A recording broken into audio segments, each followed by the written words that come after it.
Okay, I want to be honest. I really did have big book goals for quarter one, but then reality had other plans.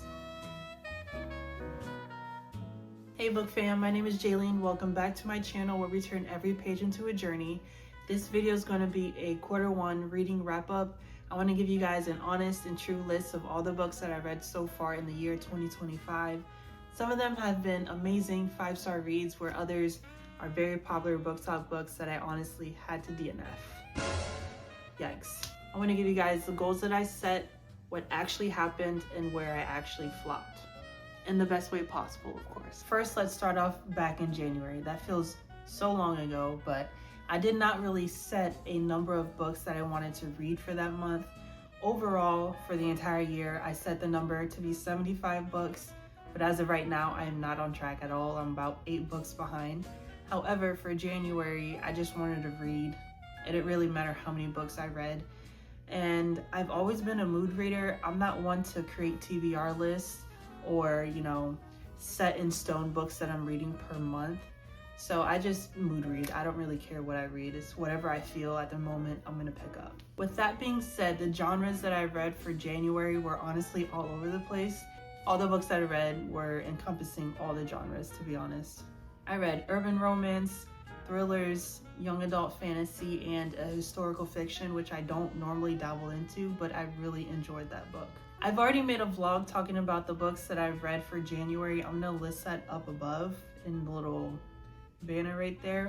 So I'm gonna roll through these January books fairly quickly. The first one on the list is The Beauty of the Street Love by L. Kaysen. It is a 3-book series. Within the 3-book series, you follow along the stories of the 4 Kinsey brothers. They are like a cartel family. With them being in that mafia mob type of lifestyle, obviously you know the type of jobs they have to do. One of them's the enforcer, things of that sort. So they are not people to be messing with. You then come across the main character. Her name is Shamar, and she does have a little brother that is involved with the Kinsey brothers. Now, he did not pay a debt that he needed to, so the Kinsey brothers were after him one day, and Shamar intervened with that intervention, and she was basically put up as collateral by her brother to the Kinsey brothers so that she can help her brother pay off his debt. Now, Shamar has a best friend. Her name is Sin, and one day when she got, taken by the cartel brothers, her best friend Sin is out looking for her, and she comes across one of the Kinsey brothers out in public and pretty much is demanding that they give her best friend back.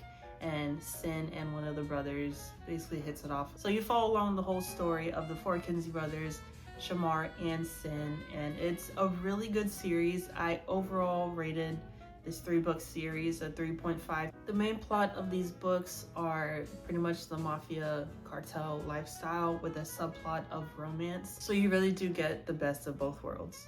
The next book on the list is The Fury by Alex Michaelides. I believe that's how you say his name. This is a thriller book. This crazy story follows along the main character. His name is Elliot. He basically is narrating the entire book. He tells a wonderful story about his best friend Lana. She is an ex-movie star that once a year around Easter, she invites some of her closest friends to her very recluse, private Greek island. And of course, as every story goes, it never goes as planned. So on this island, someone ends up getting murdered, and you pretty much follow along the story leading up to the murder and what happened and who was involved. This book reminded me of the movie Glass Onion on Netflix. I said that in my previous vlog. It was really good. I did rate it 3 stars. It wasn't amazing. It's kind of plays tricks with your mind, kind of like a psychological thriller, but I really enjoyed it. If you know anything about Alex Michaelides, he writes a lot of psychological thrillers. You probably heard of his other novel called The Silent Patient. That's an honorable mention book because I was obsessed with that book. I did not see the plot twist coming, so I knew The Fury was going to be about the same level as that one. Number 3 on the list is Sisters of the Snake by Serena and Sasha Nanwa. It's a YA fantasy, a 2-book YA fantasy. I read the first book. This is a dual point of view book about Princess Rani and her long-lost twin sister Rhea. Obviously, Princess Rani is a princess and she lives in the palace with her family, while her estranged, long-lost twin sister Rhea is pretty much a street thief. Now one day they do end up meeting and they decide to strike up a deal to switch places. They do this because they want to be in search of a bloodstone to help save their home and their people. This bloodstone will help, rid off any dark magic that's gonna happen. This book was beautifully executed because you really did see the struggles that Rhea had to go through as a street thief, having to steal naan off of, people from the market and struggling just to eat every day and make ends meet, while Princess Rena, she is in a wonderful, beautiful palace with everything that she could ask for. She has a pet servant that caters to her every need, and that is her sidekick, while Rhea is struggling every day. It's really cool to see the perspective of the twin sisters and how their polar opposite lives collide into one. Last book of January, it's called They Come in All Colors by Malcolm Hansen. This is a historical fiction. You follow along the story of a 14-year-old boy in the late 1960s. His name is Huey. He lives in the deep south in Georgia, and we all know back in the day during that era how it was for a colored person to live down in the south, or anywhere in America, to be honest.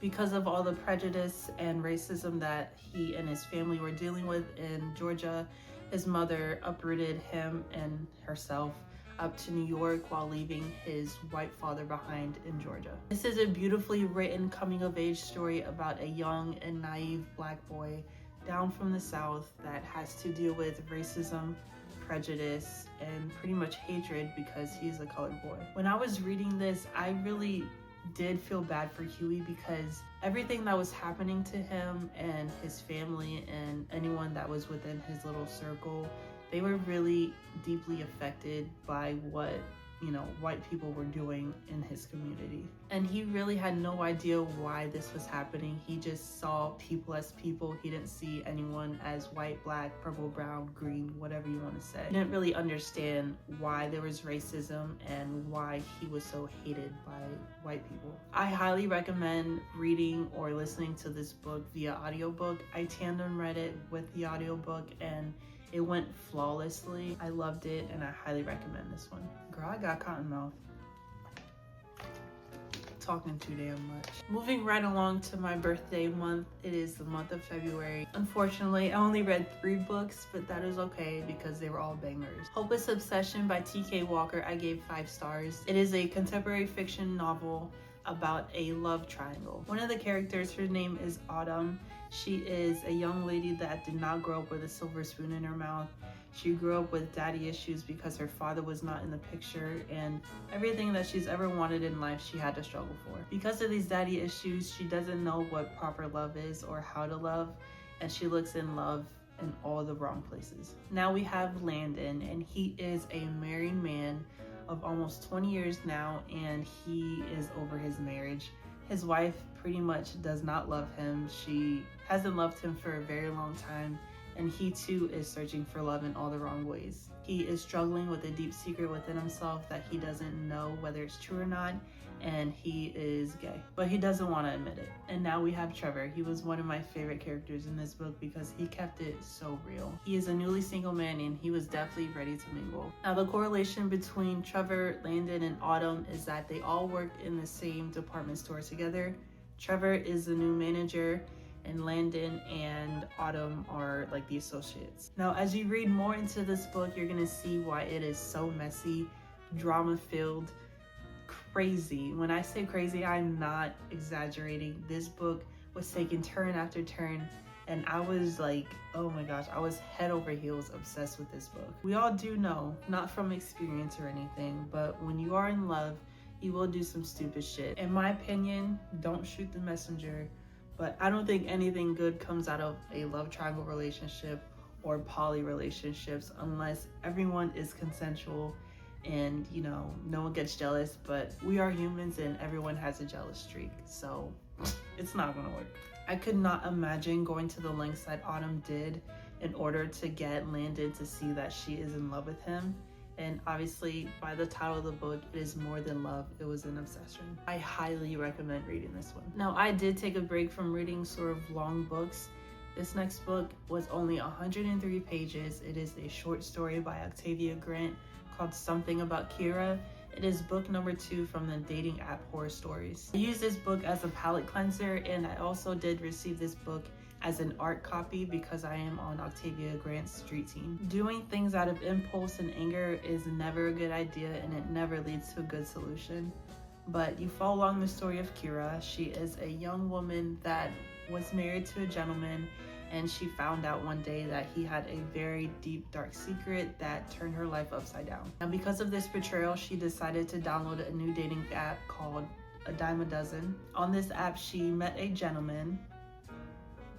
Horrible. I'm so mad that she met him. Oh my gosh. But reluctantly, she met him, and little did she know that he was an ex-convict in prison. He was recently released, and obviously he wanted to get to know Kira. One day, Kira and the gentleman, his name is Jameson, they ended up having a one-night stand. To her, it was a one-night stand, but him, it felt like she was destined to be like, he was her soulmate, and the rest is history. But this crazy ass man went to the lengths that he did in order to secure her love for him. This is a very fast-paced, crazy story, and everything that I read from Octavia Grant always leaves my jaw on the floor, quite literally, and I fear that she is an author that I will read everything from. In this dating app Horror Stories series, there are a total of 5 books, so make sure to read them in chronological order 1 through 5 and let me know what you think. The second book that I read by Octavia Grant this month was Nasty. For this book being only 95 pages, I read everything under the sun that people have fantasized about and have kinks about.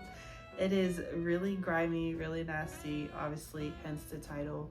If you love any erotica books, check this one out. I'm not going to go into too much detail because I don't want this to get flagged, and I'm not going to be talking about what I read in this book out loud. I am very sad to report that for March I only read 1 book. Aww. This is Children of Blood and Bone by Tomi Adeyemi. It is a part of a series called The Legacy of Orisha. There's 3 books in this series. I'm not sure if any more are going to be coming out. In a world once rich with magic, the main character Zaylee is on a mission to bring back magic that was stolen from her and her people. She bands together with an unlikely crew and a powerful artifact in order to banish and get rid of the people that wanted to bury the magic forever. This is a West African inspired fantasy novel that truly had me on the edge of my seat. I tend to read this book with the audiobook, and it was a great experience. I highly recommend always tandem reading books with the audiobook, just because you really do get the experience from what the author is trying to convey. I honestly felt like I was in this battle myself with Zaylee and all of her crew. There is a subplot of, I guess, enemies to lovers, true enemies to lovers in this book, and you really do get to see the dynamic of how their relationship plays out, because she ends up, I don't want to spoil it. I don't know if this is a spoiler, but just know that the Crown's Prince is involved with trying to eradicate this magic. A lot of these chapters ended on cliffhangers, and I had to keep reading because I wanted to know what was happening next. The angst and, you know, the grit that Zaylee had in herself, in her character, was honestly admirable, and I really love this book. I'm down to my last 3 books. These are the 3 books that I have read and am currently reading for the month of April. I just need to give a moment of silence to this book, because what did I read? I'm actually pretty upset that I discovered Ashley Antoinette so late, but I'm glad I discovered her in the first place. This is Moth to a Flame. Do be warned, this is not a lighthearted read. This is about the main character. Her name is Raven. She is a part of a cartel family. Her father, his name is Benjamin. He is like the head honcho of this cartel. She is his princess, and she is only 17 years old, going on 18, and at the start of the book. Unfortunately, she crosses paths with a terrible, horrible species of a man. His name is Mazan, and she ends up getting into a relationship with him that started off very good. You know, he was pampering her, although he didn't have much to his name, but he was doing all the right things, saying all the right words that she wanted to hear, until all the kisses and hugs turned into punches, black eyes, and abuse. Her family tried to warn her away from Mazan, but being young, stupid and naive like we all once were. Maybe not in this scenario because this is quite extreme, but she did not want to leave Maison, and she honestly had to learn the hard way, and I hated that for her because the entire book, my emotions were literally high and low, high and low, high and low. I wanted to yank her little ass up out of his house, kick him to the curb, and, you know, shake her into reality. Be like, listen, this is not the man for you. He's horrible. He's bringing you down. You have such a good life ahead of you. Your parents want you to, you know, marry a lawyer, a doctor, etc. Someone with a legit job, you know, not dealing dope. But of course, she wants to live the fast life.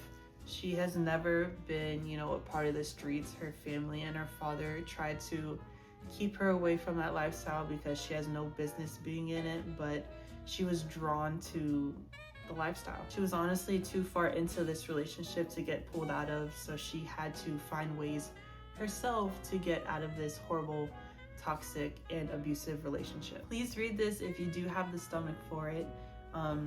Be warned, trigger warning, this is about DV, assault, etc. So if you are someone that is very touchy about this subject, please stay away from it. But if you do have, you know, the guts to read it, I really do recommend reading this book. Just know it is a heavy read, so just be aware. I had to flip the script because the last book was very heavy and I needed something light, airy, and fluffy, so I thought. So I picked up Emotional Charades by Taylor Bianca B. It is about the main character. Her name is Rebecca. She and the other main character, his name was Eric. They fell in love at a very young age. They're like childhood friends to lovers. They met when they were both 12 to 13 years old. When he moved into her neighborhood, she went over to introduce herself, and, you know, the rest was history from there. Years later, into their young adult life, they are now engaged, looking to get married. But one day, Rebecca is at a coffee shop with a classmate of hers, and she catches her fiance cheating on her with another woman. Yeah, this literally happened within the first 1 or 2 chapters of this book, and my jaw dropped. He tried to explain himself to her, saying this is a social experiment for one of his classes that he was taking, and he wanted to see if being, you know, childhood friends to lovers, if their marriage would last statistically, and, you know, the divorce rates are higher for people that, you know, fell in love young versus people that had met in their young adult or adult life. So he wanted to test his theory, so he took it upon himself to willingly cheat on his fiance. So you follow along the story, this crazy story of Rebecca trying to reconcile her feelings, and she's very confused on whether she should take her fiance back or not, while she also has a second love interest. His name is Christian, and he is the classmate in question that went to the coffee shop with her. So she's trying to, you know, juggle her little love fling with Christian and questioning whether she should get back with her fiance. Mind you, her fiance, he has Asperger's, which is autism. So because of his social disorder, he, I guess, really doesn't know that what he did and what he is currently doing is wrong. So I feel like it's a hard dilemma whether she should really blame him for cheating on her in the way that he is, or if she should, you know, bite the bullet and take him back. The audiobook for this just came out on Spotify, so go read it, listen to it. It's only about 10 hours long. I ate this book up in about a day and a half. And this is the current book that I'm reading. This is The House of Eve by Sadiqa Johnson. I'm about 50-ish% into this book. I have been tandem reading this with the audiobook. This is a dual point of view book based in the 1950s. The first main character, her name is Ruby. She is based in Philadelphia. She wants to become one of the first people in her family to attend college. But unfortunately, she has a taboo love affair that is threatening to pull her back into poverty and desperation that she so wants to get out of. On the flip side, we have a young woman. Her name is Eleanor, and she is based out of Washington, D.C. She meets a wonderful, prestigious man that is a soon-to-be doctor, and she basically falls in love with him, wants to, be that old wife, stereotypical lifestyle, and she's hoping that having a baby with William will keep her in the good light and the grace of his family that cannot stand her. Somehow, in some way, the two young women, their lives do end up colliding, and they have to make a life-altering decision that can change the trajectory forever. Just to quickly touch base on the two books that I did DNF, the first one was Immortal Dark by Tigist. I forget the last name. And the second book is The Crazy House. I will put a photo of both of them. If you want to read the synopsis of both of them, feel free to. Immortal Dark, I just didn't feel like it was the right time to read this book. I am going to revisit it, so it's a soft DNF. But The Crazy House, it just didn't catch my attention, so I stopped reading it. My plans for quarter two, really just the same thing. I'm still going to be a mood reader. I'm still going to read what I want, when I want. Don't forget that reading is very subjective. Don't feel forced to read everything in the niche books that everyone is reading right now. Find authors and books that work for you, because you don't know what you like until you expand and diversify your reading. So don't forget to give yourself some grace. Have fun with reading, because that's all it is. But now I want to hear from you. So let me know down in the comments how your quarter one reading went. Let me know all the books that you have read, and let me know what books that you have on your quarter two list. Thanks so much for hanging out with me. Don't forget to like, subscribe, and keep turning those pages with me this year. I'll see you next time.